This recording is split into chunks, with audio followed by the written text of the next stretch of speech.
आजकल राजस्थान में सबसे ज़्यादा चर्चित और सीएम पद की रेस में सबसे आगे जो नाम है वो है बाबा बालकनाथ का। बाबा बालकनाथ नाथ संप्रदाय से आते हैं और यूपी के सीएम योगी आदित्यनाथ के बहुत ही करीबी हैं। बाबा बालकनाथ योगी जी की तरह ही बेबाक बोलते हैं। वैसे आपने सीएम योगी के भाषण तो कई बार सुने होंगे। चलिए आज आपको योगी जी की मौजूदगी में दिया गया बाबा बालकनाथ का एक भाषण सुनवाते हैं, जिसे सुनकर सभी दंग रह गए। विश्वेश्वरूपम जगदीश्वरूपम धर्मैर्कयूपम यतिवर्के भूपम संसारे सारम त्रेतार्पहारम श्रीमस्तनाथम सत्यम नमामि। बोलिए महायोगी गुरु गोरक्षनाथ जी महाराज की। पिछले एक सप्ताह से महायोगी गुरु गोरक्षनाथ जी की इस तपोभूमि पर लगातार चल रहे हमारे पूर्व दोनों पीठाधीश्वरों के जीवन पर प्रकाश डालने के उद्देश्य से और साथ ही साथ हमारे इस पूरे क्षेत्र के छात्र छात्राएं जो हमारे बच्चे हैं, पूरे क्षेत्र के जितने भी हमारे सामाजिक संगठन हैं, हमारे सभी यहाँ के वासी हैं, उन सब के माध्यम से उनके जीवन के चरित्र को चरितार्थ करते हुए उनके पद चिन्हों पर आगे बढ़ने के भाव से इस कार्यक्रम का निरंतर हर वर्ष हमारा अपना ये गोरक्ष पीठ आयोजन करता है। आज के इस कार्यक्रम की अध्यक्षता कर रहे हमारे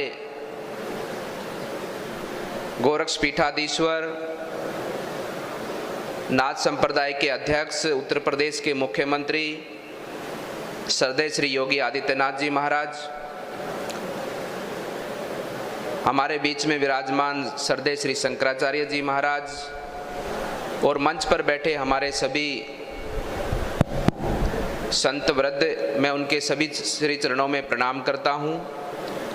और सामने विराजमान पूरे इस गोरखपुर क्षेत्र से पधारे हमारे सभी भक्तजन, संस्थान से जुड़े सभी हमारे शिक्षक,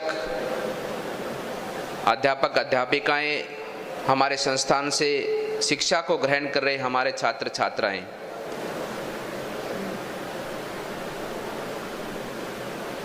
भाइयों बहनों, मैं तो इतना ही आप सबको कहना चाहता हूं कि ये जो स्थान है और इस स्थान पर जो भगवान ने हम सब पर कृपा की है कि किसी ने यहाँ पर जन्म भगवान ने किसी को दिया है और किसी को यहाँ पर जुड़ने का सौभाग्य मिला है।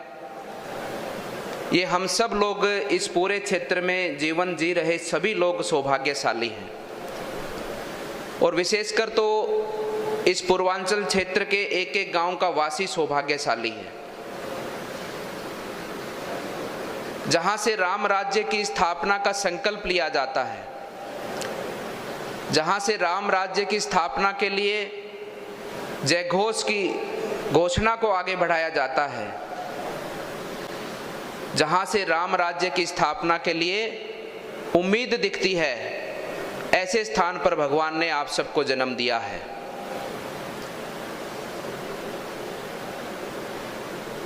ये पीठ और इस पीठ के जितने भी कार्य, सेवा कार्य, समाज की सेवा के हों, समाज के उत्थान के हों, प्रकृति के उत्थान के हों, धर्म की रक्षा के हों, ये सभी उत्थान कार्य इस पीठ के द्वारा संचालित किए गए। उन सभी कार्यों के अंदर इस क्षेत्र के जुड़े हुए, इस क्षेत्र के वासियों का एक एक व्यक्ति का उसके अंदर सहयोग रहा। ये हम सब के लिए गर्व का विषय है। इस पीठ के साथ जुड़कर आप सब भी आज जिस प्रकार से पूरे भारतवर्ष में राम राज्य की स्थापना के लिए एक उम्मीद जगी है, ये उम्मीद को पूरा केवल मात्र इस पीठ के महंत ही नहीं अपितु इस पूरे क्षेत्र में गोरखपुर वासी सब लोग मिलकर पूरा करेंगे। इस भाव से हम सबको मिलकर काम करना होगा। आज पूरा देश आप सब की ओर देख रहा है। आप सब जानते हैं, आज कहीं भी जाते हैं, गोरखपुर का नाम लेते हैं तो सामने वाले व्यक्ति के मुख में एक प्रसन्नता आती है। आपको बड़े गर्व के साथ में देखता है, वो बड़ी उम्मीद के साथ में देखता है, वो बड़े विश्वास के साथ में देखता है। वो उसके विश्वास पर खरा उतरने का काम आप सबको मिलकर करना होगा। आज भारत की संस्कृति को स्थापित करने का काम आप सबको मिलकर करना होगा।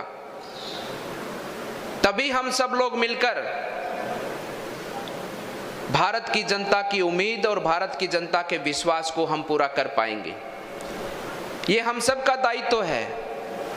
यहाँ पर सभागार में बैठे हमारे आने वाले पीढ़ी के हमारे होनहार छात्र छात्राओं का विशेषकर दायित्व है। समाज के सभी सामाजिक संगठनों का नेतृत्व करने वाले हर एक व्यक्ति, हर एक संगठन का दायित्व है। गोरखपुर में जन्मे, गोरखपुर की आसपास की पूरी धरा पर जन्मे एक एक व्यक्ति का दायित्व, आपका विशेष दायित्व बनता है कि आज आपसे उम्मीद पूरा भारत रखता है। और मैं मानता हूं कि भारत के साथ साथ में पूरी दुनिया, ये पूरी दुनिया के समग्र जितनी भी सभ्यताएं हैं, सबको आप सबसे उम्मीद है। आप सब देख रहे हैं कि कितना आज दुनिया के अंदर अराजकता का माहौल है, किस प्रकार से दुनिया के अंदर वर्चस्व की लड़ाई है, एक दूसरे को अपने आप से बढ़कर बताने की लड़ाई है। दुनिया में कहीं भी शांति नहीं है। अगर दुनिया में शांति लाने का कोई काम करेगा तो ये सनातन धर्मी करेगा, और सनातन धर्मियों को आगे ले जाने का काम आप सभी गोरखपुर वासियों का है, इस गोरखपीठ का है। इसलिए मैं कहना चाहता हूं कि हम सबको इस गोरखपुर पीठ के उद्देश्यों को अपना उद्देश्य मानकर, अपना धर्म मानकर, अपना कर्म मानकर देश की उम्मीदों पर हम सबको मिलकर खरा उतरना है। ये ठीक उसी प्रकार से एक बहुत विद्वान गुरुजन ने अपने शिष्य को ज्ञान दिया, और शिष्य ने गुरु से कहा कि गुरु महाराज, गुरु की भक्ति का अर्थ क्या है, गुरु स्थान का महत्व क्या है। तो गुरु महाराज ने शिष्य से कहा कि वो फल की टोकरी पड़ी है, उसमें से एक सेव उठाकर लेकर आओ।